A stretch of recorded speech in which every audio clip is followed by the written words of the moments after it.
Bismillahirrahmanirrahim. Assalamualaikum warahmatullahi wabarakatuh.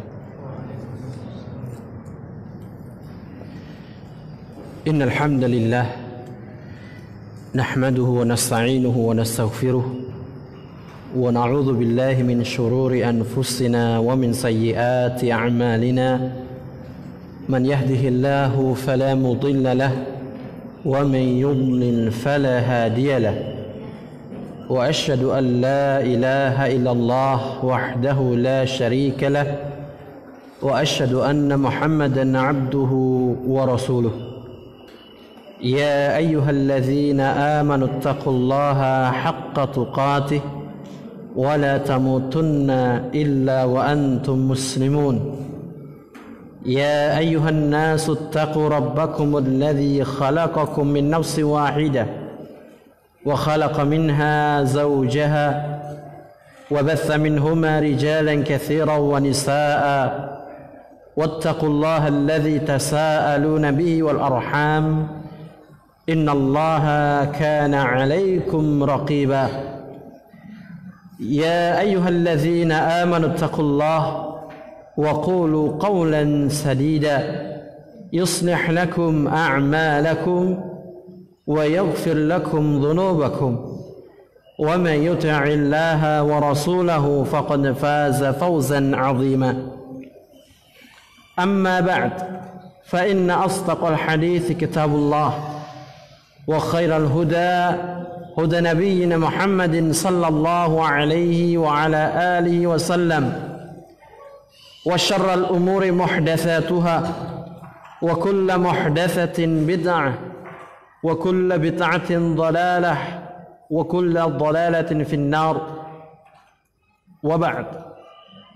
Alhamdulillah, puji syukur kita panjatkan kepada Allah Subhanahu wa taala yang telah memberikan kepada kita rahmat dan karunia-Nya, yang telah memberikan kepada kita nikmat kesempatan, kesehatan, pertolongan dan kemudahannya. Dan dengan nikmat-nikmat ini semuanya, alhamdulillah, segala puji-pujian hanya punya Allah.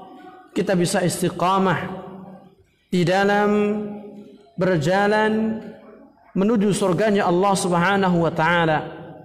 Istiqamah di dalam mendatangi taman-taman surga yang dengannya Allah Azza wa Jalla akan memudahkan kita menuju jannatuhu an-na'im.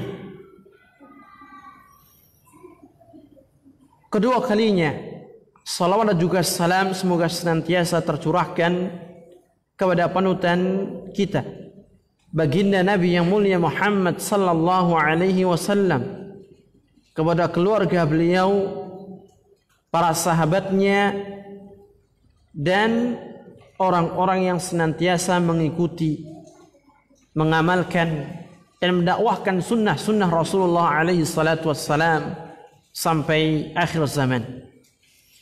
Ma'asyiral muslimin wal muslimat rahimani wa rahimakumullah. Dalam daurah kita kali ini kita akan membahas sebuah kitab yang sangat baik dan bagus sekali di dalam mempelajari tauhid.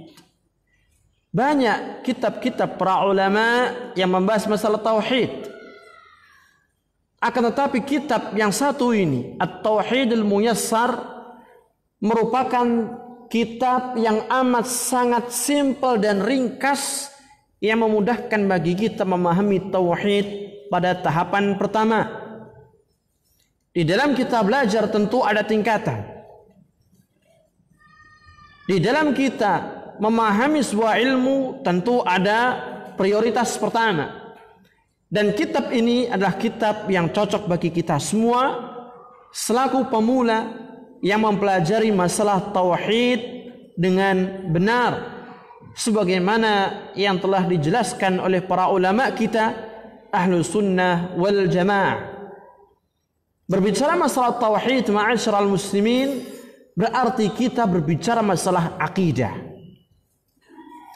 Pembicaraan masalah akidah adalah pembicaraan yang harus selalu terucap pada setiap muslim dan muslimah, khususnya para da'i Allah Azza wa Jalla. Kenapa? Karena inti dari agama kita adalah akidah. Apabila akidah seorang muslim benar, maka apapun yang akan ia lakukan, yang ia amalkan, ibadah demi ibadah yang ia kerjakan, akan diterima oleh Allah Azza wa Jalla. Namun manakala akidah rusak, tidak sesuai dengan yang diajarkan oleh Rasulullah alaihi salatu wassalam, maka ibadah yang dilakukan, amal-amal saleh dengan berbagai macam jenis dan bentuknya, akan menjadi sia-sia. Kita bisa melihat kelompok yang menyimpang, yang sangat real, Rafidhah. Bagaimana akidah mereka? Bagaimana keimanan mereka kepada Allah? Bagaimana keimanan mereka kepada Rasulullah? Keimanan mereka ketika berbicara terhadap sahabat. Apalagi ketika kita berbicara tentang kitab suci. Jauh berbeda akidah mereka dengan akidahnya Ahlussunnah wal Jamaah. Makanya para ulama banyak sekali menjelaskan kepada kita di kitab-kitab mereka bahwasannya Syiah Rafidhah bukanlah bagian dari Islam sama sekali. Walaupun mereka mengatasnamakan Islam, namun Islam tidak mengakui mereka. Sehingga apa yang terjadi? Amal-amal yang ia lakukan, ibadah-ibadah yang ia lakukan, tidak diterima oleh Allah Subhanahu wa taala. Kenapa? Karena menyelisihi jalur yang sudah dijelaskan oleh Allah melalui lisan nabinya yang mulia alaihi salatu wassalam. Kita melihat dakwah para nabi dan para rasul adalah dakwah akidah. Dan dakwah itu dimulai dari sisi akidah. Bagaimana mereka para nabi dan para rasul Allah, dimulai dari Nabi Nuh alaihi salam yang berlanjut terus sampai berakhir pada kenabian Nabi kita Muhammad sallallahu alaihi wasallam, yang didakwahkan adalah masalah akidah, mengajak umat manusia untuk kembali ke jalan yang benar di dalam beribadah hanya kepada Allah Subhanahu wa taala. Adakah di antara mereka yang mendakwakan tentang politik? Adakah di antara mereka yang mengawali dakwahnya dengan masalah ekonomi? Semuanya para nabi dan rasul Allah memulai dakwahnya dengan akidah, dengan tauhid. Mengapa? Pertama, karena dakwah para nabi dan para rasul berdasarkan perintah Allah Subhanahu wa taala. Dan kita meyakini bahwasanya Allah Azza wa Jalla Maha mengetahui terhadap perkara apa yang paling penting dan utama untuk didahulukan di dalam berdakwah. Dan yang kedua, tidak akan mungkin bisa mengubah keadaan manusia kecuali diperbaiki masalah akidahnya terlebih dahulu sebelum yang lain. Dan di sini nanti akan dijelaskan kepada kita banyak hal bagaimana pentingnya seorang mendakwakan akidah terlebih dahulu sebelum yang lain. At-tauhidu awwalan. Dakwah tauhid harus diprioritaskan terlebih dahulu. Berapa banyak masyarakat kita bertahun-tahun belajar agama namun tidak menyinggung masalah akidah, dan hasilnya naas. Sebaliknya, berapa banyak kisah-kisah para sahabat dan orang-orang saleh setelah mereka yang ketika akidahnya benar dan lurus, mereka mampu menahan berbagai macam ujian dan cobaan, bahkan siksaan. Kita bisa melihat para sahabat yang dahulu berada di kota Makkah disiksa oleh majikannya, oleh pembesar kaumnya, Bilal, keluarga Yasir, dan para sahabat yang lainnya. Yang mana mereka begitu sabarnya di dalam menghadapi ujian, siksaan itu semuanya. Apabila kita menjadi mereka atau posisi kita seperti mereka, belum tentu kita bisa menghadapinya dengan sabar dan tegar di atas kebenaran. Bagaimana mereka bisa di atas keteguhan yang tidak bisa goncang sama sekali? Karena diawali dengan dakwah akidah, dakwah tauhid oleh Rasulullah sallallahu alaihi wasallam. Makanya perubahan yang sebenar-benarnya perubahan yang bisa membawa manusia menjadi manusia yang baik, salihun, muslihun, adalah dengan memulai merubah akidah mereka, mengembalikannya kepada akidah yang lurus dan benar. Dan di sini insyaallah taala kita akan belajar bersama, kita akan mengkaji sebuah kitab At-Tauhidul Muyassar. Di dalam kita memahami masalah akidah, khususnya di dalam memahami masalah tauhid kepada Allah Azza wa Jalla. Dan di sini kita akan baca buku ini, bisa kita buka halaman yang ke-7. Kita mulai dari definisi tauhid.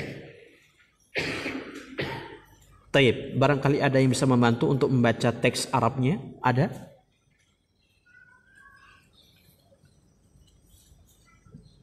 Siapa? Nah, fadhal. Bismillahirrahmanirrahim. Qala al-mu'allif rahimahullah. Hafizahullah, la yazalu hayyan. قال المؤلف حفظه تعالى ورحمه توحيد التعريف التوحيد باللغة مصدر وحد يوحد الشيء إذا جعله واحدا. مثال إذا قلت لا يخرج من البيت أحد إلا محمد إلا محمد تكون وحدت محمدا بالخروج من البيت. وإذا قلت لا يقوم من المجلس أحد إلا خالد فقط تكون قد وحدت خالدا بالقيام من المجلس. في الشرع إفراد الله تعالى بالربوبية والألوهية والأسماء والصفات. طيب يكفي.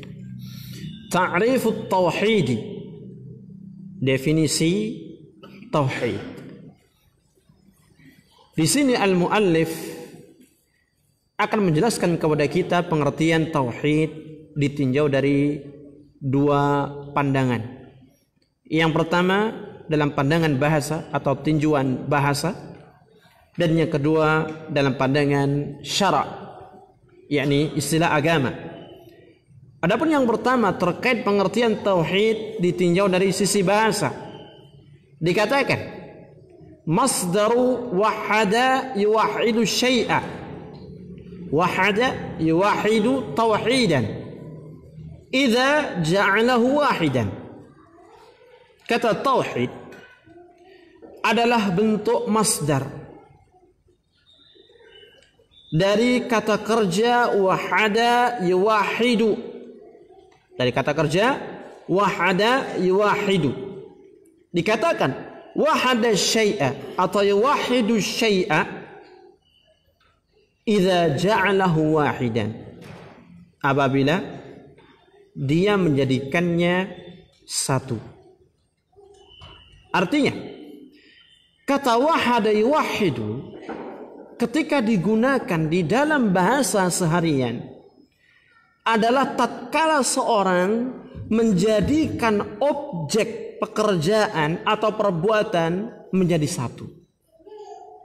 Idza ja'alahu wahidan, apabila ia menjadikannya satu. Dalam bahasa keseharian dikatakan wahadal imamu as-sufufa ba'da tafarruqiha. Imam salat menjadikan barisan menjadi satu shaf setelah tercerai-berai. Ya, shaf yang berantakan kemudian sama imam apa? Dijadikan satu shaf. Maka disebut apa? Wahada as-sufufa. Menjadikan satu apa? Shaf-shaf yang tercerai-berai tadi. Ya, menjadikan ya sesuatu menjadi apa? Satu. Misal contohnya, idza qulta, apabila Anda mengatakan la yakhruju minal baiti ahadun illa Muhammad, tidak ada yang keluar dari rumah seorang pun kecuali Muhammad.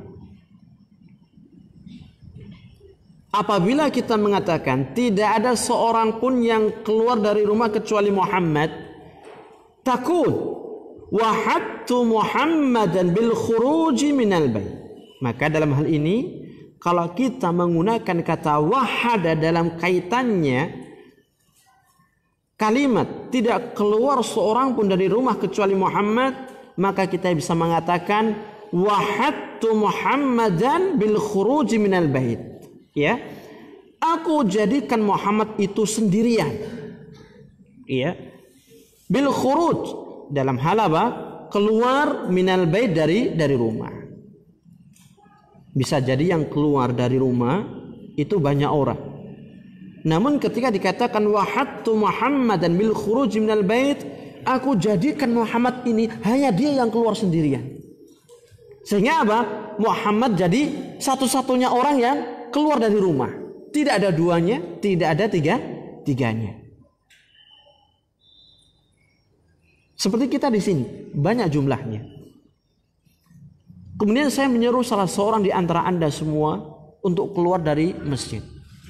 Maka ini dikatakan wahadtu ahadan minkum bil khuruji minal masjid.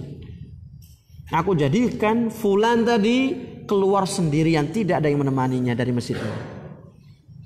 Jadi kata wahada menjadikan apa? Sendiri atau menjadikan satu-satunya, tidak ada duanya. Wa idza qulta, jika Anda mengatakan la yakum minal majlisi ahadun illa Khalidun faqat, tidak ada yang berdiri dari majlis ilmu seorang pun kecuali Khalid saja, maka takun bisa dikatakan wahadtu Khalidan bil qiyami minal majlis. Aku jadikan Khalid sendirian berdiri dari majlisnya, yaitu izin keluar, ada uzur mungkin. Tetap menggunakan nama kata wahadtu. Aku jadikan dia satu-satunya orang yang berdiri ya dari sekian banyak orang. Sebagian ahlul lughah mengatakan terkait dengan pengertian tauhid dari sisi bahasa, ai ja'alahu thay'aini aw syai'aini wahidan, menjadikan dua hal yang berbeda menjadi satu kesatuan. In hadza 'inda ta'rifi ahli lughati. Ini sebagian ungkapan disampaikan oleh ahli bahasa. Ja'ala syai'aini wahidan fasara, maka dua hal tadi ketika dijadikan satu menjadi apa? Satu kesatuan yang tidak apa? Terpisah. Nah, di dalam hal ibadah ya, ketika seorang ya mentauhidkan Allah Subhanahu wa taala, berarti dia hanya menyendirikan Allah, hanya mengisahkan Allah di dalam ibadahnya. Ia tidak lagi beribadah kepada yang lain, tapi ia hanya memilih kepada siapa? Kepada Allah semata. Dia apa? Berdoa, dia meminta, dia minta pertolongan, dia bertawakal, dia berroja, dan macam-macam ibadah yang lainnya. Menjadikan Allah satu-satunya zat yang ia ibadahi, tidak ada duanya. Makanya disebut apa? Tauhid. Apabila kita di samping beribadah kepada Allah, ternyata juga beribadah kepada selainnya, tidak bisa dikatakan tauhid dalam hal ini. Kenapa? Karena kita belum mengisahkan Allah. Jika kita berdoa kepada Allah, ternyata juga berdoa kepada berhala, maka kita belum mentauhidkan Allah Subhanahu wa ta'ala. Apabila kita meminta rizki kepada Allah, ternyata juga meminta rizki ya kepada jin, maka kita belum tauhidkan Allah Subhanahu wa ta'ala. Jadi ada kaitannya pengertian bahasa ini dengan pengertian dari sisi apa? Istilah agama nantinya. Kemudian kita masuk pada tinjauan yang kedua, ya, fi syar'i, pengertian tauhid ditinjau dari istilah agama adalah ifradullah ta'ala birrububiyyati wal uluhiyyati wal asma'i was sifati. Artinya mengesahkan Allah Ta'ala dalam hal rububiyah dan uluhiyah dan asma serta sifatnya, nama dan sifat-sifat Allah Subhanahu wa ta'ala. Ini pengertian tauhid yang dibawakan oleh Syekh Abdullah di bukunya hafizahullah ta'ala. Sebagian ulama yang lain mengatakan, di antaranya adalah Syekh Muhammad bin Shalih Al-Utsaimin, ya, di dalam salah satu risalah yang sangat singkat namun padat sekali kandungan maknanya terkait dengan aqidatu ahli sunnah, yang dimaksudkan dengan tauhid adalah ifradullah ta'ala fima yakhtassu bihi min khasa'isih, mengisahkan Allah dalam perkara-perkara yang menjadi kekhususan Allah Subhanahu wa ta'ala. Perkara yang menjadi kekhususan Allah Azza wa Jal itu ada 3, seperti yang disebutkan di sini: rububiyah Allah, kemudian uluhiyah, dan juga asma wa sifat. Sebagian ulama mengatakan yang dimaksudkan dengan tauhid adalah ifradullah ta'ala bil ibadah. Dan ta'rif yang ketiga ini, pengertian yang ketiga ini, itu adalah ta'rifun khas. Ta'rif, pengertian secara khusus. Ketika dimaksudkan dengan tauhid, itu adalah mengisahkan Allah dalam hal ibadah. Meskipun pengertian ini itu adalah pengertian ketika berbicara masalah tauhid al-uluhiyah atau tauhidul ibadah. Namun kita katakan demikian, ya. Intinya yang dimaksudkan dengan tauhid dari sisi agama adalah mengisahkan Allah Subhanahu wa ta'ala, ya, di dalam perkara-perkara yang menjadi kekhususan Allah yang meliputi rububiyah Allah, uluhiyah Allah, dan nama serta sifat-sifat Allah. Rububiyah. Apa dimaksud dengan rububiyah?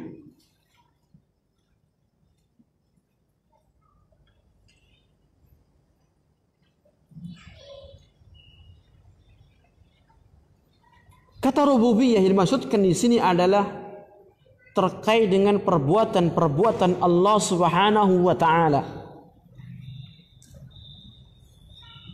yang sesuai dengan kehendak dan juga keinginan Allah Azza wa Jalla. Murni perbuatan Allah Subhanahu wa ta'ala. Makanya disebut dengan apa? Rububiyah. Dan kata rububiyah ini adalah masdar dari kata Rabb. Dan ketika kita berbicara kata Rabb, apa itu maknanya? Maka para ulama menjelaskan kata Rabb ini mengandung 4 makna. Bukan hanya sebatas dikatakan Rabb itu adalah Tuhan, tidak. Akan tetapi Rabb dia memiliki makna Tuhan yang menciptakan. Yang kedua, memiliki kandungan makna Tuhan yang memberikan rizki ciptaannya. Yang ketiga juga mengandung makna Tuhan yang mengatur seluruh urusan ciptaannya. Dan yang keempat adalah yang menguasai dan merajai seluruh ciptaannya. Jadi kata Rabb ini mengandung 4 makna di atas. Sehingga di dalam kita memahami firman Allah, Alhamdulillahi Rabbil Alamin, segala puji-pujian hanya kepunyaan Allah, ya, Rabbul Alamin. Maksudnya apa? Tuhan yang menciptakan semesta alam ini, Tuhan yang memberikan rezeki seluruh makhluk yang ada di semesta alam ini, Tuhan yang selalu mengatur urusan makhluknya yang ada di semesta alam ini, dan yang merajai serta menguasai secara mutlak alam semesta ini. Sehingga dalam hal ini, ketika kita mengisahkan Allah dalam hal rububiyah, berarti kita meyakini bahwasannya tidak ada seorang pun yang mampu melakukan perbuatan ini kecuali hanyalah Allah. Tidak ada seorang pun yang bisa menciptakan. Tidak ada seorang pun yang bisa memberikan rezeki. Tidak ada seorang pun yang bisa mengatur urusan alam, yang merajai, yang mematikan, mendatangkan maslahat ataukah mudarat, kecuali hanyalah Allah Subhanahu wa taala. Tidak ada yang bisa menjalankan matahari terbit dari timur tenggelam ke arah barat kecuali hanyalah Allah. Tidak ada yang bisa menyelamatkan kita dari mudarat kecuali hanyalah Allah. Dan konsekuensi dari rububiyah ini adalah kita meyakini seluruh perbuatan itu betul-betul dan benar-benar hanyalah Allah yang mampu. Adapun selainnya tidak ada sama sekali yang bisa melakukannya. Sehingga dalam hal ini, apabila kita terdapat keyakinan dalam diri dan hati kita bahwasannya di sana ada sosok yang mampu memberikan mudarat, ketika kita boyongan rumah, soyo, bangun rumah, kalau tidak sesuai dengan hitungan primbon Jawa, ya, pon, wage, kliwon, dan itu ada angka-angkanya, maka akan ada bala yang menimpa. Ini yang beredar di tengah masyarakat kita. Dan apabila kita meyakini demikian, berarti terdapat cacat pada rububiyah kita. Ada cacat di dalam kita mengisahkan Allah dalam hal rububiyah. Karena kita yakin, ya, tidak ada seorang pun yang mampu memberikan mudarat kecuali hanyalah Allah. Namun kenyataannya secara tidak kita sadari, ketika kita mengiyakan dan mengakui khurafat tadi, kita terjatuh ke dalamnya.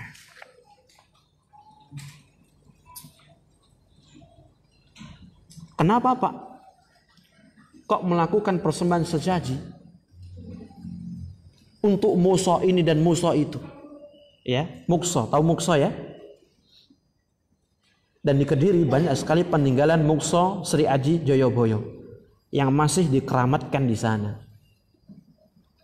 Apalagi ketika datang bulan Suro, banyak ritual-ritual yang subhanallah murni dari agama Hindu, sama sekali tidak ada Islamnya. Bahkan sampai ada air suci membawa berkah melebihi Zam-Zam. Padahal kalau kita survei di sana, airnya tidak jauh beda dengan air sungai biasa. Sampai segitunya keyakinan sebagian masyarakat yang tinggal di wilayah tersebut.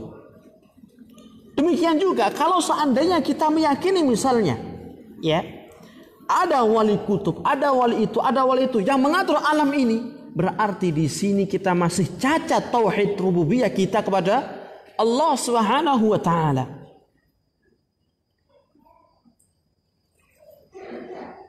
Makanya Syekh Muhammad bin Abdul Wahhab pernah menyinggung di dalam kitab Qawaidul Arba terkait dengan kesyirikannya umat Islam belakangan itu lebih parah dibandingkan ya umat Rasulullah ya di awal-awal Islam, yaitu siapa? Orang-orang musyrik.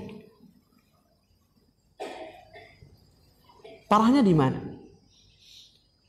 Orang-orang musyrik dahulu di dalam masalah rububiyah Allah Subhanahu wa taala, subhanallah, mereka berada di atas kebenaran sesuai dengan yang diajarkan oleh agama kita. Dan itu dibuktikan tatkala kita melihat sejarah bagaimana ucapan Abdul Muttalib, kakek Nabi, ketika ditanya oleh Abraha yang hendak menghancurkan Ka'bah, bagaimana bisa kamu seorang tokoh di sini dituakan, sesepuh, ketika kita ingin menghancurkan Ka'bah, kamu kok malah meminta onta yang kami rampas? Artinya tidak mau tahu dengan urusan Ka'bah. Apa jawab dia? Sesungguhnya rumah itu memiliki pemiliknya, memiliki Tuhannya. Artinya apa? Dalam hal ini keyakinan Abdul Muttalib dalam masalah rububiyah dan juga orang-orang musyrik pada zaman Rasulullah dalam hal rububiyah berada di atas kebenaran. Kita akui mereka benar dalam hal rububiyah. Mereka yakin tidak ada yang memberikan rizki kecuali Allah Subhanahu wa taala. Mereka yakin tidak ada yang bisa menciptakan kecuali Allah Subhanahu wa taala. Sedangkan pada masa kita, ya, apa yang terjadi? Rububiyahnya kacau, apalagi uluhiyahnya. Maka dikatakan apa? Kesyirikan ya umat ini yang hidup di belakangan akhir zaman itu lebih parah dibandingkan apa? Umat yang sebelumnya. Kemudian uluhiyah.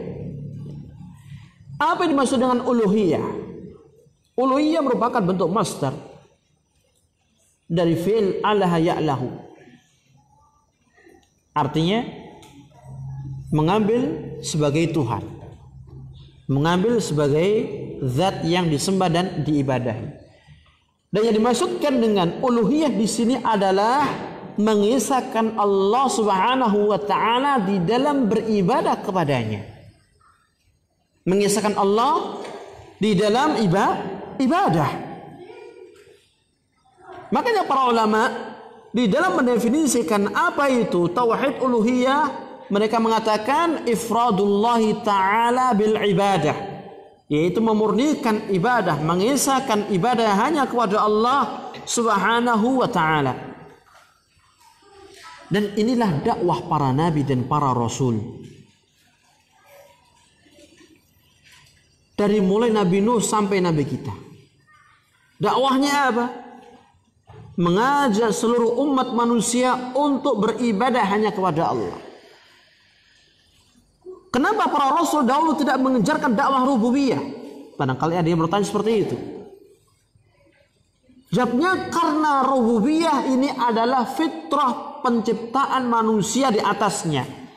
Artinya, ya, manusia secara umum Allah ciptakan di atas fitrah, yaitu apa?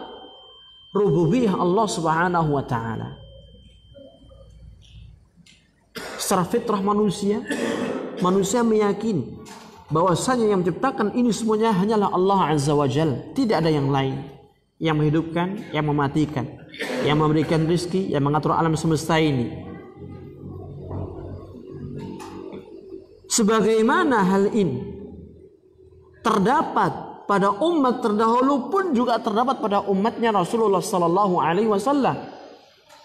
Sehingga kebanyakan masalah rububiyah ini ya pada umat-umat terdahulu sedikit masalahnya atau tidak ada masalah sama sekali. Karena mereka masih murni keyakinannya hanyalah Allah yang bisa menciptakan dan seterusnya. Namun ketika berbicara masalah ibadah, di sini problem yang besarnya mereka hadapi. Makanya para rasul ketika diutus oleh Allah untuk mendakwakan tauhid, maka tauhid uluhiyah inilah yang selalu digejarkan oleh mereka. Para nabi dan para rasul. Secara khusus Rasul kita Muhammad sallallahu alaihi wasallam. Tauhid uluhiyah, ya, mengisahkan Allah dalam masalah ibadah ini memiliki keterkaitan erat dengan yang pertama tadi, tauhidur rububiyah. Apa kaitannya? Kaitannya adalah tauhidul uluhiyah, tauhid ibadah ini bentuk konsekuensi dari tauhidur rububiyah. Sehingga tidaklah seorang yang sudah mentauhidkan Allah dari sisi rububiyah Allah dikatakan muslim mukmin sampai dia mentauhidkan Allah dalam hal uluhiyah. Kita lihat orang-orang musyrik Makkah dahulu diperangi Nabi tidak? Pada perang Badar melawan siapa Rasulullah beserta para sahabatnya? Orang-orang musyrik. Ya. Kenapa diperangi? Karena mereka bukan mukmin. Harta, darah mereka halal. Kenapa dikatakan bukan mukmin, bukan muslim? Padahal mereka meyakini Allah penciptanya. Allah yang memberikan rezeki kepada mereka.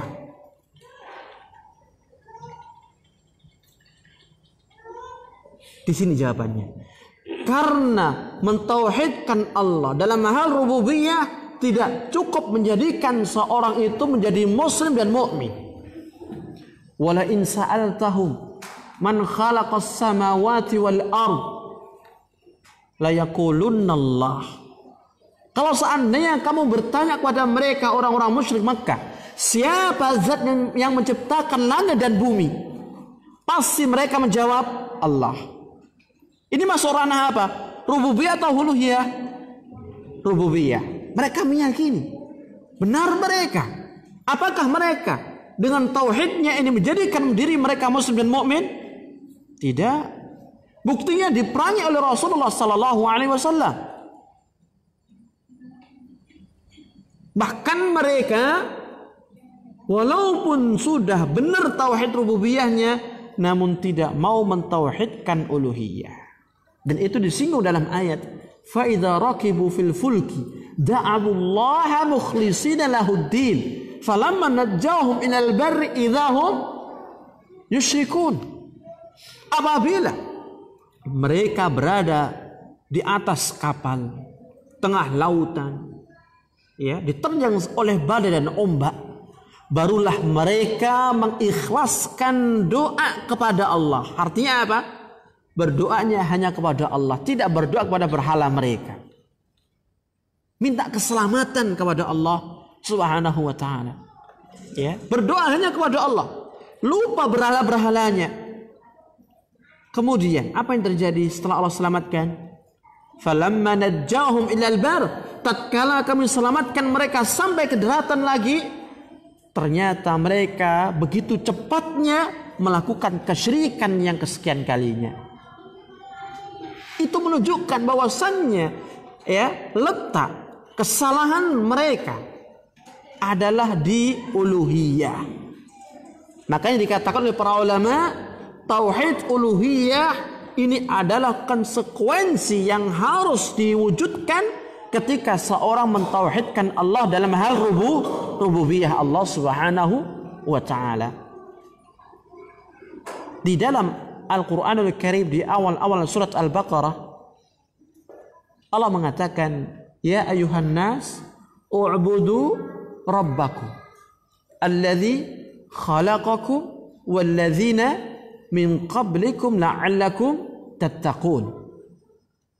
Ya ayuhan nas, wahai sekalian manusia. Siapa yang disebut oleh Allah pada ayat ini? Orang mukmin saja? Tidak. Seluruh manusia dari berbagai macam kalangan dan jenisnya, tanpa melihat mukmin atau kafir, tanpa melihat ke sana, seluruh manusia, u'budu, sembahlah, beribadahlah. Dan ini adalah perintah. Perintah untuk apa?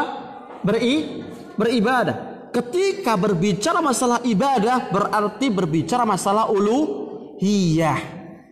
Beribadahlah kepada siapa? Rabbakum, Tuhan yang menciptakan kalian, yang memberikan rezeki kalian, yang mengatur urusan kalian, yang menguasai dan merajai kalian. Dan ini berbicara tentang rububiyah. Kata para ulama, ayat yang mulia ini menjadi dalil bahwasannya tauhid uluhiyah adalah konsekuensi dari tauhid rububiyah, atau tauhid rububiyah mengharuskan seorang untuk mentauhidkan Allah dalam hal uluhiyah. Alladzi khalaqakum walladzina min qablikum la'allakum tattaqun, yang telah menciptakan kalian dan orang-orang sebelum kalian agar kalian bertakwa.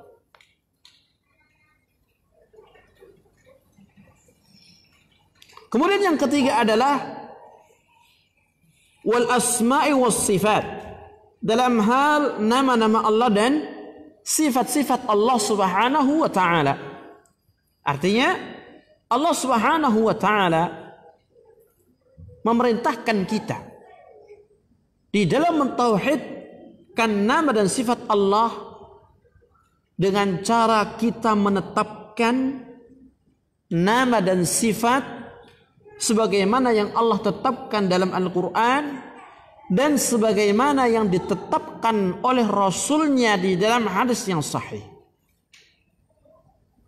serta meniadakan nama atau sifat Allah yang ditiadakan oleh Allah dalam Quran dan yang ditiadakan oleh Rasulnya dalam hadis yang sahih,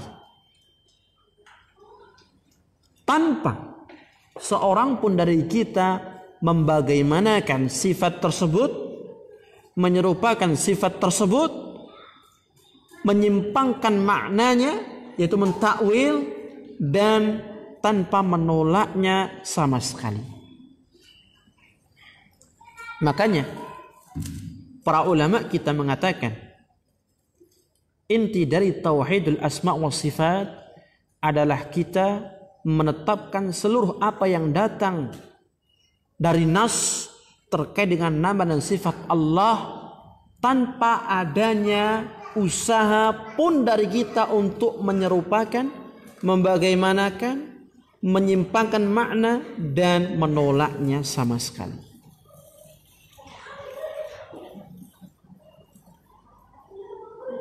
Sehingga tatkala kita menjumpai Allah mengatakan dalam banyak ayatnya, innallaha ghafurun rahimun, innallaha sami'un alimun, innallaha basirun bima ta'malun, khabirun bima ya'malun, dan ayat-ayat yang lainnya yang Allah kabarkan kepada kita tentang nama-namanya, maka kita wajib menetapkan nama-nama itu bagi Allah Subhanahu wa taala.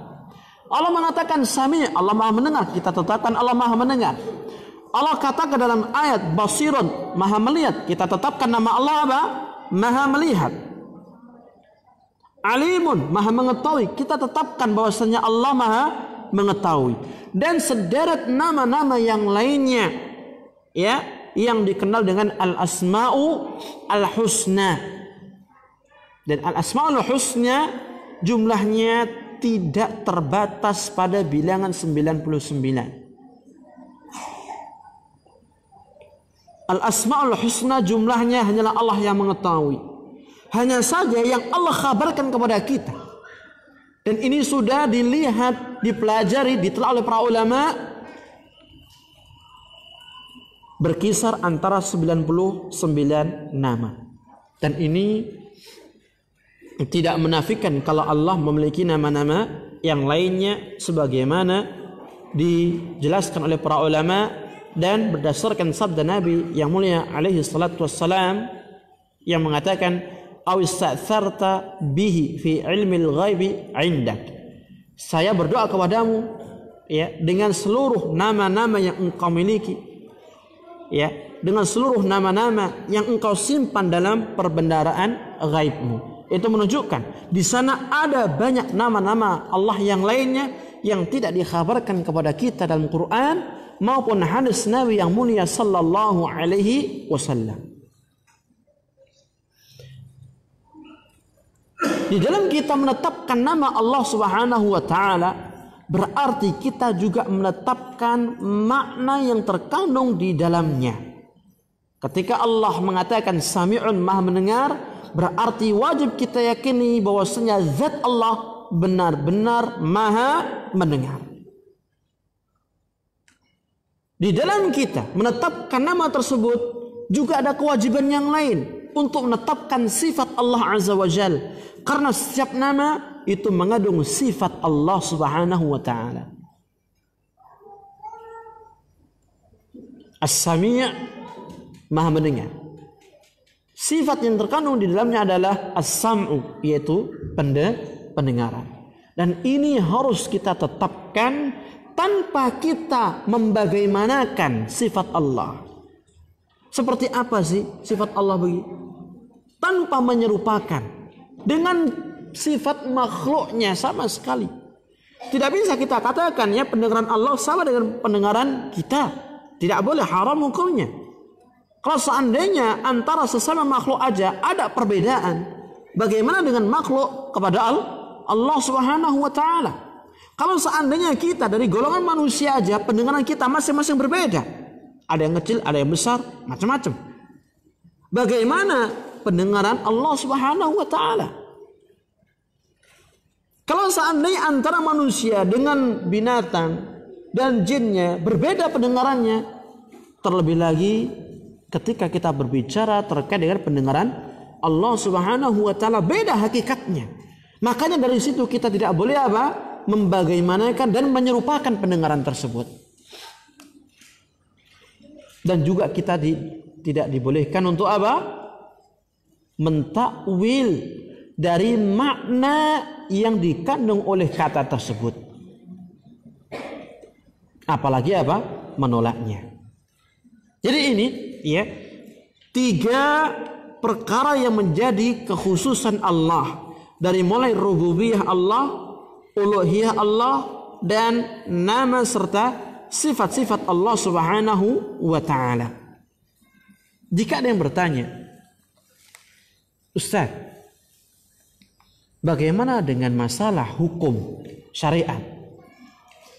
Karena sebagian ada yang mengatakan di sana juga ada jenis yang keempat, tauhid al-hakimiyah atau tauhid sultaniyah. Maka dikatakan ini tidak benar. Kenapa? Karena tauhid sebagaimana mereka katakan sultaniyah atau hakimiyah itu merupakan cabang dari tauhid uluhiyah. Kenapa? Karena di dalam masalah ibadah, hukum-hukum syariat itu termasuk bagian dalam ibadah kepada Allah Subhanahu wa taala. Jika ada yang bertanya, apa Ustaz dasar yang melandasi kenapa tauhid diartikan dengan pengertian di atas? Maka dijawab, ini berdasarkan kepada penelaahan dari nas-nas syar'i, baik dari Al-Quran maupun hadis-hadis Nabi yang sahih. Al-Quranul Karim, ketika kita melihat ayat per ayat, tidak akan mungkin terlepas ya dari pembicara masalah akidah, tidak terlepas dari pembicara masalah tauhid, terlebih 3 jenis tauhid ini. Sekarang coba kita amati Bismillahirrahmanirrahim. Di situ terdapat 3 jenis tauhid sebagaimana dijelaskan di sini dengan menyebut nama Allah. Dan di sini ada tauhid uluhiyah. Allah ya adalah tauhid rububiyah. Inna rabbakum Allah, inna rabbakumullah. Ar-Rahmanir Rahim, tauhid asma was sifat.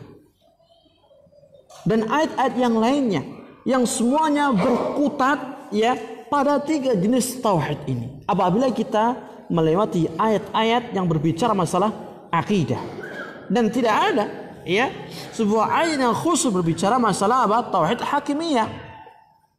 Jika ada yang mengatakan inil hukmu illa lillah, maka kita katakan ini masuk dalam ranah tauhidul uluhiyah, bukan tauhid sultaniyah ataupun hakimiyah. Oleh karena itu ya para ulama Ahlussunnah wal Jamaah memberikan kepada kita sebuah ilmu ya yang begitu mudah untuk kita cerna. Padahal untuk mencapai proses yang demikian membutuhkan waktu yang panjang dan lama untuk menelaah nas per nas sehingga keluar 3 macam tauhid tadi.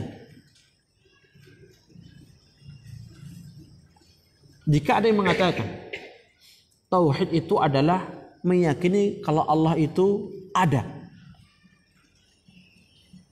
maka dikatakan itu tidak benar. Kenapa? Kalau pengertian di atas itu benar, tentu orang-orang musyrik tidak boleh diperangi oleh siapapun. Namun kenyataannya Rasulullah memerangi mereka, padahal mereka meyakini Allah itu ada. Dan banyak sekali pengertian-pengertian yang menyimpang dari pengertian ahlu sunnah ketika berbicara apa itu tauhid. Dan pengertian yang rajih, dan inilah benar, wa ba'dahu batil, adalah apa yang disampaikan oleh beliau di sini, mengisahkan Allah dalam perkara-perkara yang menjadi kekhususan Allah yang meliputi rububiyah, uluhiyah, asma dan sifat-sifat Allah Subhanahu wa taala. Baik, kita lanjut halaman berikutnya. Qala al-muallif rahimahullah taala aqsamut tauhid. Yanqasimu at-tauhid ila 3 aqsamin. Tauhid ar-rububiyyah wa tauhid al-uluhiyyah wa tauhid al-asma'i was sifati. Baik, yakfi. Aqsamut tauhid. Sekarang kita akan masuk pada bahasan pembagian tauhid. Barusan kita singgung tadi ya, beberapa ucapan-ucapan yang menyimpang terkait dengan definisi tauhid yang salah, kemudian juga pembagian tauhid yang salah, dan di sini akan dibawakan kepada kita pembagian tauhid yang benar yang berdasarkan nas-nas syar'i, yang itu semua dikumpulkan di dalam penelaan para ulama, istiqra'un nusus. Dikatakan di sini yanqasimut tauhidu ila 3 aqsamin. Tauhid itu terbagi menjadi 3 bagian. Ada 3 macam tauhid. Dan perlu kita ketahui satu dengan yang lainnya memiliki keterkaitan erat. Tidak dikatakan seorang muslim mukmin sampai dia mentauhidkan Allah dalam hal ibadah, dan tidak akan sempurna tauhid ibadah seorang muslim sampai dia menetapkan nama dan sifat Allah sebagaimana yang Allah tetapkan, atau meniadakan nama dan sifat Allah sebagaimana yang Allah tiadakan. Makanya satu sama lain saling apa? Berkaitan. Adapun yang pertama tauhidur rububiyyati, ya, yaitu apa? Mengisahkan Allah dalam hal rububiyah, yaitu perbuatan Allah Subhanahu wa taala. Yang kedua adalah tauhidul uluhiyyati, mengisahkan Allah dalam hal ibadah. Dan yang ketiga adalah tauhidul asma'i was sifat, yaitu mengisahkan Allah dalam hal nama dan sifat Allah, yakni menetapkan nama dan sifat Allah sebagaimana yang Allah tetapkan dan Rasul tetapkan dalam Quran dan hadisnya, serta meniadakan nama dan sifat Allah seperti yang Allah tiadakan dan seperti yang ditiadakan oleh Rasulnya, tanpa membagaimanakan, tanpa menyerupakan, tanpa memalingkan makna dari yang sebenarnya, tanpa mengingkarinya. Dan ini pembagian menjadi 3 macam tauhid ini adalah amat sangat masyhur di kitab-kitab para ulama yang belakangan. Adapun di kitab para ulama yang terdahulu, ya, seperti kalau kita membaca Syarah Aqidah Tahawiyah lil Imam Ibnu Abil Is Al-Hanafi, kita akan menjumpai pembagian tauhid ada dua macam, namun hakikatnya sama. Tauhid nau'an, tauhidul itsbat wa tauhidut talab. Yang pertama adalah tauhid penetapan. Artinya apa? Seorang, ya, diminta untuk menetapkan dan meyakini bahwasanya perbuatan yang ada dari mulai menciptakan sampai mematikan itu hanyalah Allah. Demikian pula, ya, seorang diminta untuk menetapkan nama dan sifat-sifat Allah Subhanahu wa taala sebagaimana yang datang dalam nas-nas syar'i. Dan itu masuk jenis tauhidul itsbat. Adapun yang kedua, ya, tauhidul talab, itu adalah seorang diminta untuk beribadah hanya kepada Allah. Sehingga hakikatnya semuanya masuk dalam jenis tiga macam tauhid. Tauhidul itsbat tadi masuk ke dalamnya rububiyah dan asma wa sifat. Karena kita diminta untuk menetapkan, ya, menetapkan perbuatan Allah dan juga menetapkan nama dan sifatnya. Dan yang kedua adalah tauhidul talab, yaitu kita diminta untuk mengesahkan Allah dalam hal ibadah, dan ini sama dengan tauhidul uluhiyah dan ubudiyah. Dan ini warid di kitab-kitab para ulama terdahulu. Ya, adapun yang masyhur di kitab para ulama kita, khususnya yang belakangan ini, dikenal dengan tiga pembagian: tauhidul rububiyah, tauhidul uluhiyah, dan tauhidul asma was sifat. Baik, kita baca selanjutnya.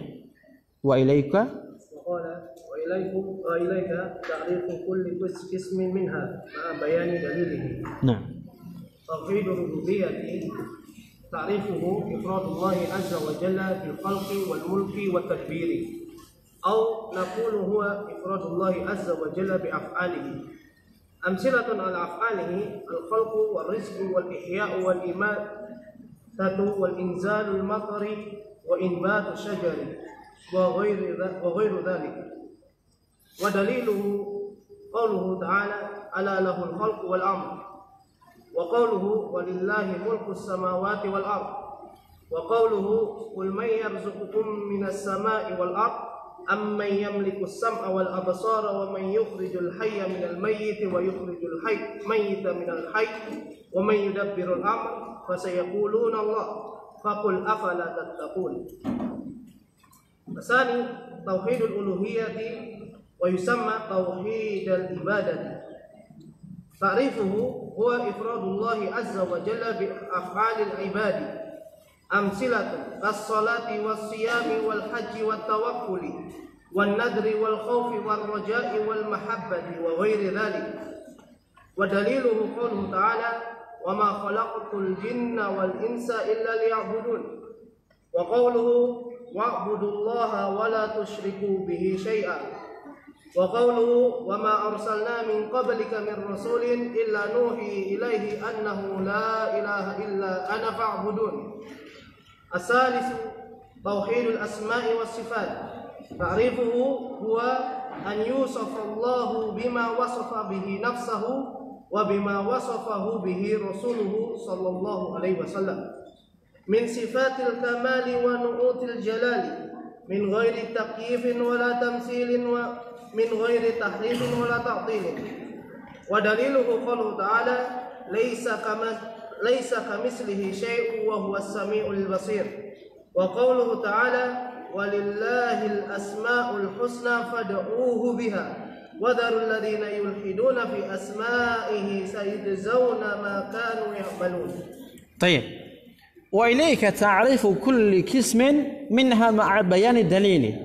Dan kepada Anda kami sampaikan pengertian dari macam-macam tauhid yang berjumlah 3 tadi beserta keterangan dalilnya. Taib. Sekarang kita masuk pada jenis yang pertama, tauhidur rububiyah, yaitu tauhid rububiyah. Apa yang dimaksudkan dengan tauhid rububiyah? Kata beliau, ifradullahi azza wa jal bil khalqi wal mulki wat tadbiri atau naqul ifradullahi azza wa jal bi af'alih. Yang dimaksudkan dengan tauhid rububiyah itu adalah mengesahkan Allah azza wa jal dalam hal penciptaan. Artinya kita menetapkan dan meyakini bahwa apapun yang ada di alam semesta ini adalah ciptaan Allah subhanahu wa ta'ala, tidak keluar dari ciptaannya jalla wa ala. Dari mulai yang muslim sampai yang kafirnya, dari mulai munafik sampai yang ahli syiriknya, semua termasuk ciptaan Allah. Dari mulai Adam sampai iblisnya, ya, dari mulai jin sampai malaikatnya, semuanya termasuk ciptaan Allah subhanahu wa ta'ala. Dan itu ditegaskan oleh firman-Nya, ala lahul khalqu wal amru. Ala, ketahuilah, lahul khalqu, hanya kepunyaan Allah lah yang namanya penciptaan, wal amru, dan urusan. Kata para ulama, ayat yang mulia ini menjelaskan kepada kita bahwasannya penciptaan seluruh makhluk hanyalah kewenangan Allah dan merupakan kehendak Allah secara mutlak.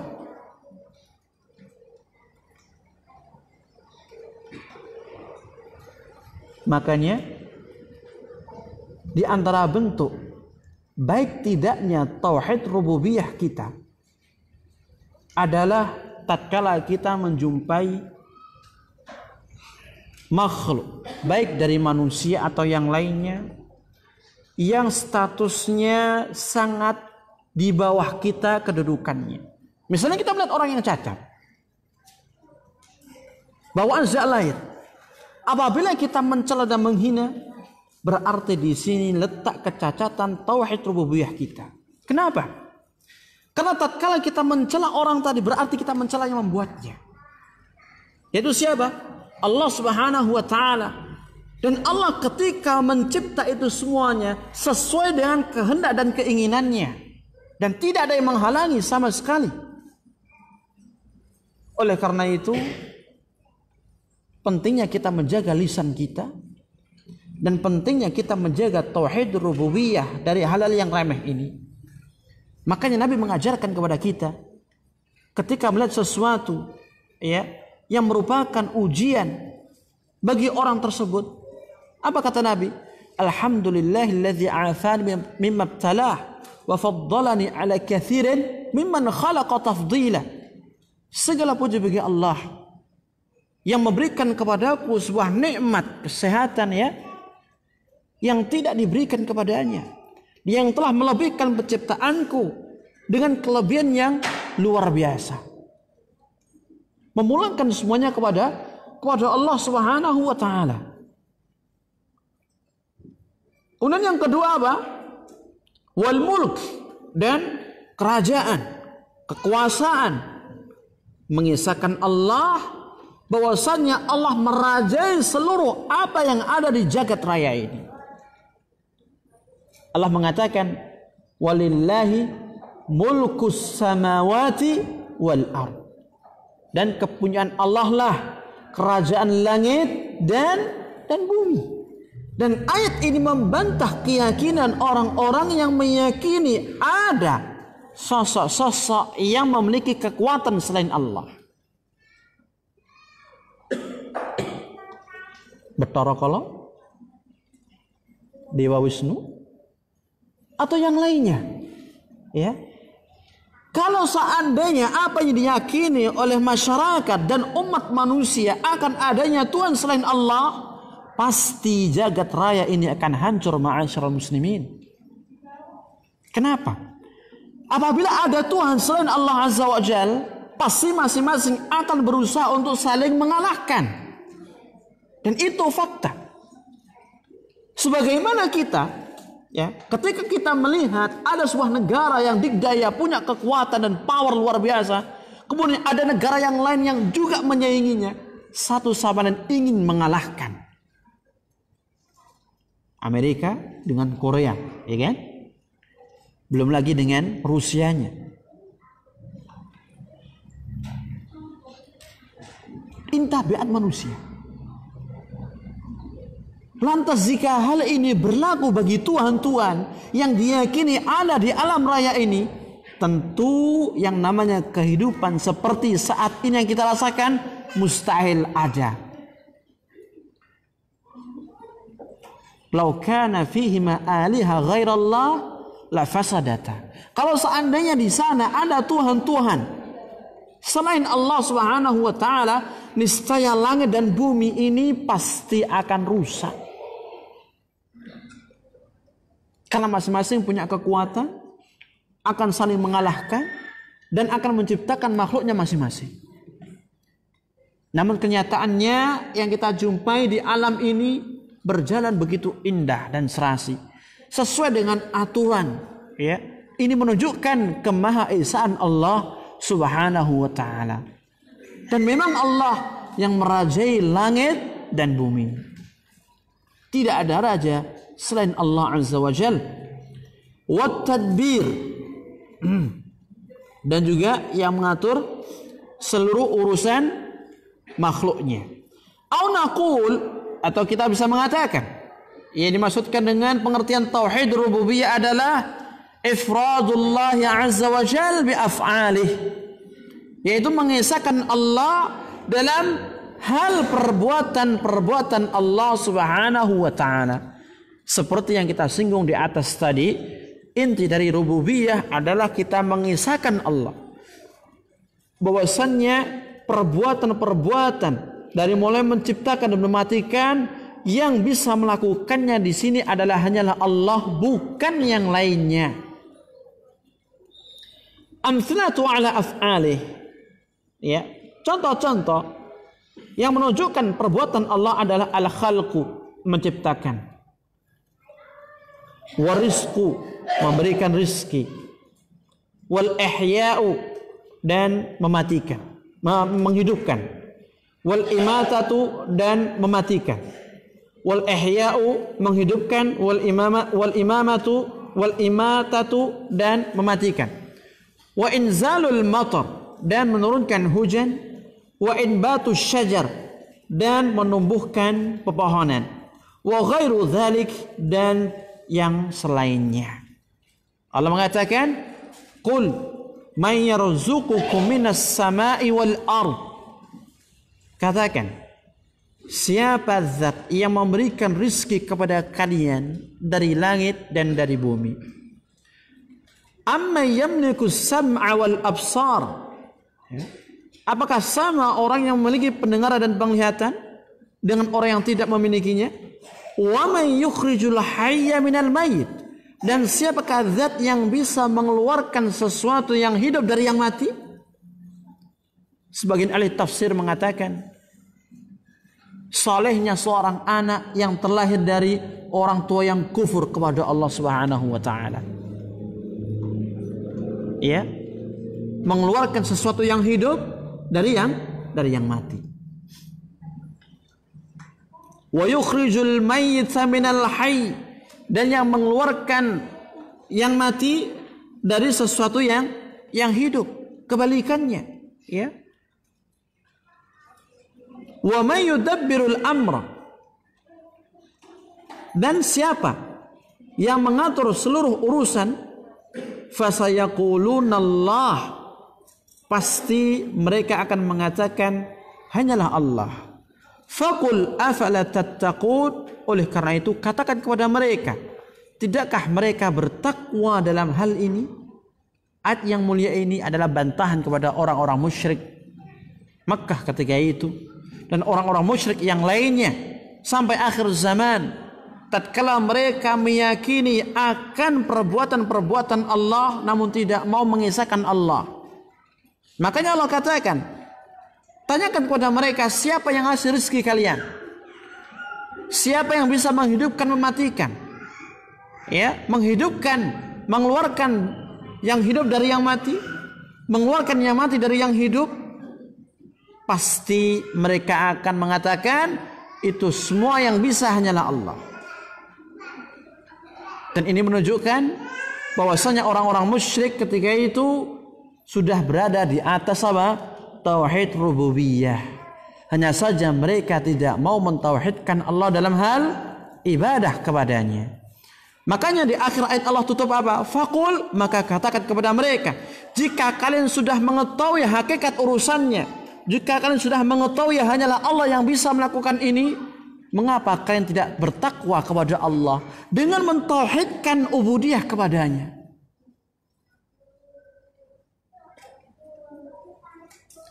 Adapun jenis yang kedua adalah tauhidul uluhiyah, yaitu tauhid uluhiyah dan juga disebut dengan tauhidul al-ibadah. Apa itu tauhidul uluhiyah? Tauhidul uluhiyah adalah ifradullah azza wa jal bi af'alil ibadi, yaitu mengisahkan Allah azza wa jalla dalam perbuatan-perbuatan makhluknya. Artinya, ya, perbuatan makhluk, apapun yang menjadi amal perbuatan kita yang masuk dalam ranah ibadah, itu harus dipersembahkan dan ditujukan serta dimurnikan hanya kepada Allah Subhanahu wa taala. Itu intinya.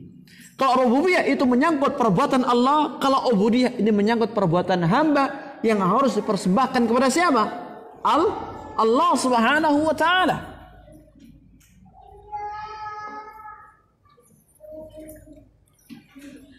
Allah mengatakan, "Wa ma khalaqtul jinna wal insa illa liya'budun." Dan tidaklah aku menciptakan jin, tidak pula menciptakan manusia kecuali agar mereka beribadah kepadaku. Allah menciptakan kita ada. Dan ini merupakan kehendak Allah dan perbuatan Allah. Allah ciptakan kita ada. Demikian pula jin hidup di dunia ini. Tujuannya apa? Tujuannya agar kita beribadah kepada Allah Subhanahu wa taala. Dan yang namanya ibadah tidak akan dikatakan ibadah sampai ada unsur pengesaan dan penghambaan diri hanya kepada Allah. Syekh Muhammad bin Abdul Wahhab mengatakan di kitab Al-Qawaid Al-Arba',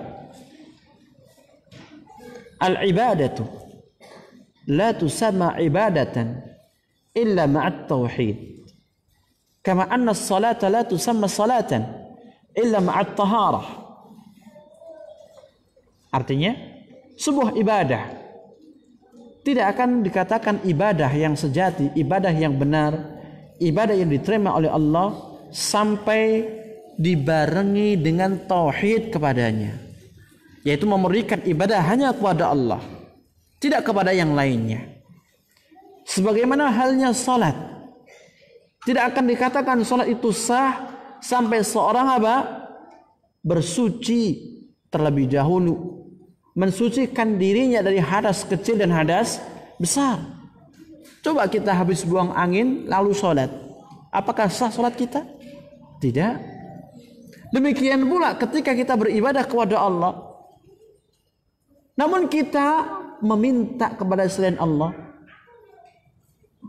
sah ibadah kita? Tidak sah. Ya, justru yang terjadi adalah perbuatan syirik kita. Doa kita kepada selain Allah akan membatalkan amal-amal baik, amal-amal soleh lainnya selama ini. Lain asyrakta la yahbatanna amaluk wa la takunanna minal mumtarin. Jika kamu melakukan kesyirikan, pasti akan batal, akan gugur amal-amalmu, dan niscaya kamu akan menjadi orang-orang yang merugi. Di dunia kita berusaha menumpuk berbagai macam pahala dengan melakukan amal-amal soleh. Namun ketika di akhirat kita tidak mendapati satu pun dari amal itu berwujud pahala, hilang semuanya karena sebab kesyirikan yang kita lakukan. Rugi tidak? Rugi. Dan tidak ada dosa yang bisa menghapuskan, menggugurkan seluruh amal kita kecuali syirkun akbar, yaitu syirik besar. Wa'budullah wa la tusyriku bihi syai'a. Beribadahlah kepada Allah dan janganlah menyekutukan dengan sesuatu apapun kepada Allah Subhanahu wa taala.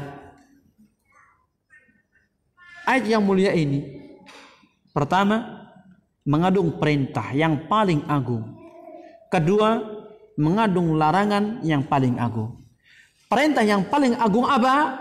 Mentauhidkan Allah Subhanahu wa taala. Wa'budullah, dan sembahlah Allah, beribadalah kepada Allah Subhanahu wa taala dengan mentauhidkannya. Sedangkan larangan yang paling agung, wala tusyriku bihi syai'a, dan janganlah kalian menyekutukan Allah dengan sesuatu apapun. Tidak ada perintah yang paling agung dalam agama kita kecuali tauhid. Tidak ada perkara yang lebih kita utamakan untuk mengetahui dan mempelajarinya kecuali tauhid. Sebagaimana di sana tidak ada perkara yang merupakan larangan yang paling agung kecuali syirik, dan tidak ada perkara yang lebih diutamakan untuk diketahui kecuali lawan dari tauhid, yaitu syirik itu sendiri. Dan di sini bawakan sebuah contoh di antara af'alul ibad, yaitu perbuatan hamba, seperti salat, kas-salati, seperti salat, was-siyami, dan puasa, wal haji, dan juga haji, wat tawakkuli, dan juga bertawakal, wan nadhri, dan nazar, wal khaufi, dan juga takut, war raja, dan juga berharap, wal mahabbah, dan cinta, wa ghairi dzalik, dan yang selainnya. Ini semuanya adalah perbuatan-perbuatan hamba, dan ini semuanya termasuk dalam kategori ibadah. Sebagaimana kita ketahui yang namanya ibadah itu adalah seluruh amal perbuatan kita, mulai ucapan atau perbuatan anggota badan yang nampak atau tersembunyi, yang dicintai dan diridai oleh Allah Subhanahu wa taala. Makanya Syekhul Islam mengatakan al-ibadatu hiya kullu ismin jami' lima yuhibbuhu Allah wa yardah min al-aqwali wal af'ali adh-dhahirati wal batinah. Yang namanya ibadah adalah sebuah nama yang mencakup seluruh ucapan, perbuatan yang nampak maupun yang tersembunyi, yang notabene dicintai dan diridai oleh Allah Subhanahu wa taala. Kapan kita mengetahui perbuatan ini dicintai? Kapan kita mengetahui ucapan ini diridhai oleh Allah? Kita mengetahuinya melalui nas Quran dan nas hadis yang sahih. Dari mana? Dari setiap perintah dan anjuran yang ada di dalam keduanya. Tidaklah Allah merintahkan kita kecuali perbuatan itu diridhai dan dicintai oleh Allah. Wa aqimus shalah, dan tegakkan oleh kalian apa? Salat. Allah perintahkan kita salat, berarti salat ini dicintai dan diridhai oleh Allah, dan itu adalah ibadah. Wa tawakkal 'alal azizir rahim, bertawakallah kalian kepada Zat yang maha gagah lagi maha penyayang. Allah perintahkan kita untuk bertawakal, dan perbuatan tawakal ini adalah perbuatan yang Allah cintai. Jika demikian, itu adalah ibadah. Jadi ibadah pengertiannya amat sangat luas, tidak terbatas hanya pada batasan sholat dan puasa, namun lebih dari itu. Ya, bisa mencakup perbuatan zahir ataupun perbuatan batin, ucapan zahir maupun ucapan batin.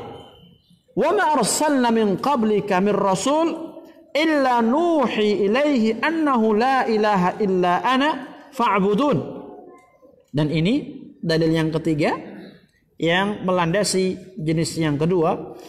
Dan tidaklah kami mengutus seorang rasul pun dari sebelum wahai Muhammad kecuali kami wahyukan kepadanya, kami perintahkan kepadanya bahwasanya tidak ada Tuhan yang berhak diibadai kecuali aku, kata Allah.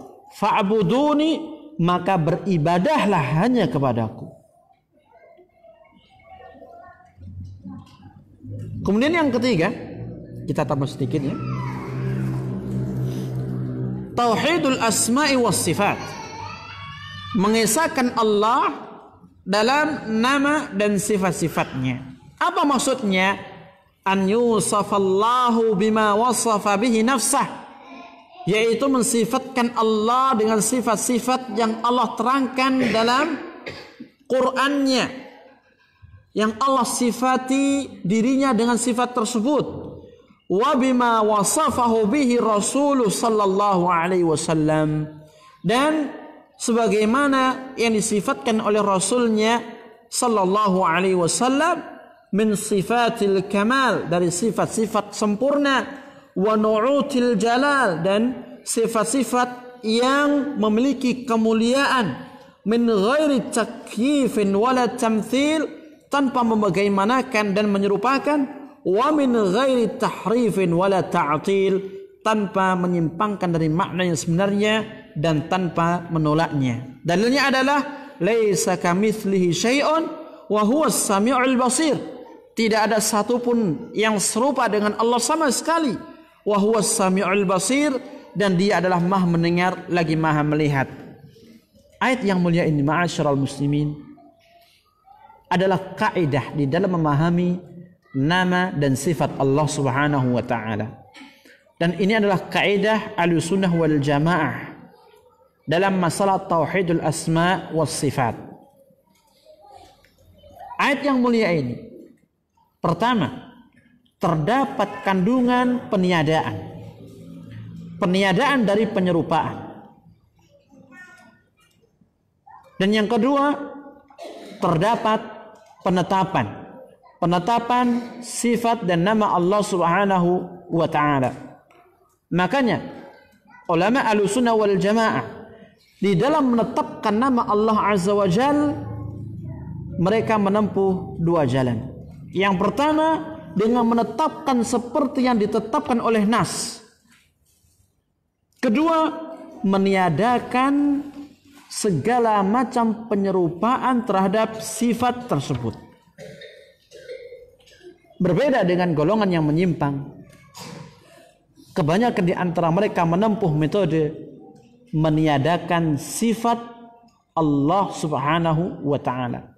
Makanya tidak heran ketika kita mendengar ucapan salah seorang yang mengatasnamakan dai di atas agama Allah, dengan mudahnya mengatakan Allah tidak di langit, Allah tidak di bumi, Allah tidak di kanan, Allah tidak di kiri, Allah tidak bertempat.